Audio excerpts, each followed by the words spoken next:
The wind howled through the cracked doors of a city bus as Maria gripped the steering wheel, her breath fogging the glass. Dawn had barely broken, the streets still cloaked in shadows. Her shift had begun hours earlier, the kind that stretched endlessly and left her body aching long into the night. But Maria kept driving, because the bills on her kitchen table weren't going to pay themselves, and her mother's prescriptions grew more expensive by the week. Despite her exhaustion, Maria greeted every passenger with the same warm nod and gentle smile. She believed in something simple. Dignity costs nothing, yet it can mean everything to someone who has forgotten what it feels like to be seen.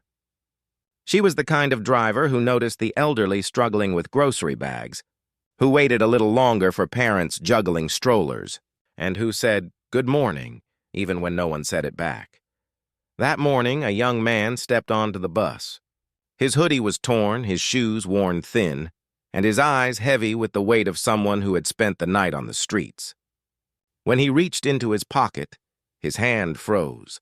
The coins in his palm weren't enough for the fare. Passengers behind him sighed, muttered, and rolled their eyes. His shoulders sank under their judgment.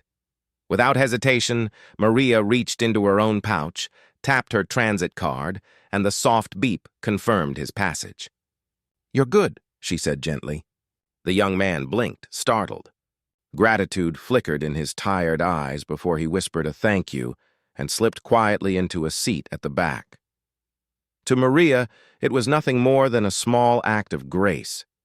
But as the bus rolled on, unseen eyes were watching.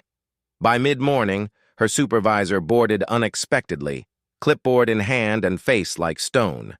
In front of everyone, he accused Maria of violating protocol, of stealing revenue from the system, and of setting a bad example. She tried to explain. It was just a fare, just a boy who looked hungry, and she had covered it herself, but her words were drowned out by his cold reprimands. Then came the blow that hollowed her out.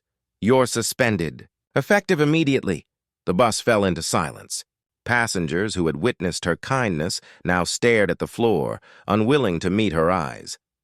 With cheeks burning, Maria slipped off her uniform jacket, stepped off the bus, and disappeared into the noise of the city. That night, she sat at her kitchen table, bills stacked like a mountain before her. Her mother's frail voice called from the bedroom, asking if everything was all right. Maria forced a smile and said yes, though her hands trembled over the past due notices. For the first time, she wondered if kindness was a mistake, if the world only punished those who dared to care. But her story was not over. The next day, the same young man returned. This time he was not in tattered clothes. He walked into the transit station in a crisp jacket, his shoulders squared, his presence commanding attention. Staff whispered. Some recognized him, but none knew the truth. He wasn't just a passenger. He was the son of the city's transportation commissioner, sent undercover to observe how drivers treated the most vulnerable. In a clear, steady voice, he asked for the staff to gather. The supervisor, who had suspended Maria, stood tall at first, expecting praise. But the young man's words cut like thunder. He spoke of sleeping on a park bench, of the stares and whispers, of the humiliation of counting coins that never added up, and of the single act of kindness that restored his faith. Maria's choice to see him not as a burden, but as a human being. Then he turned to the supervisor. Suspending her had been a grave mistake. Her compassion was not a violation, but the very heart of public service. Effective immediately, her suspension was overturned. Not only that, Maria was to be reinstated, promoted, and publicly honored for embodying the true spirit of humanity. The depot erupted in applause. Maria stood speechless, tears burning in her eyes as the heavy weight she had carried finally began to lift. She returned to her route the following week, not just as a bus driver, but as a symbol. Riders who boarded recognized her. Some thanked her quietly. Others left small notes on the seats. Her story spread far beyond the city, reminding thousands that kindness is never wasted. Maria's struggles didn't vanish. The bills still came, and her mother's health still demanded strength. But now she carried something more, proof that compassion matters. That even in a world ruled by rules and systems, humanity still has a place.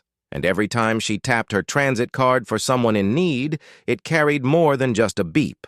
It carried a story, an echo of hope, a ripple that reached further than she could ever imagine. If this story touched your heart, please like this video, share it with someone who needs a reminder, and subscribe to American Folktales. Together we can keep kindness alive. And before you go, comment below. Do you believe one small act of compassion can change a life? Your words might inspire someone today.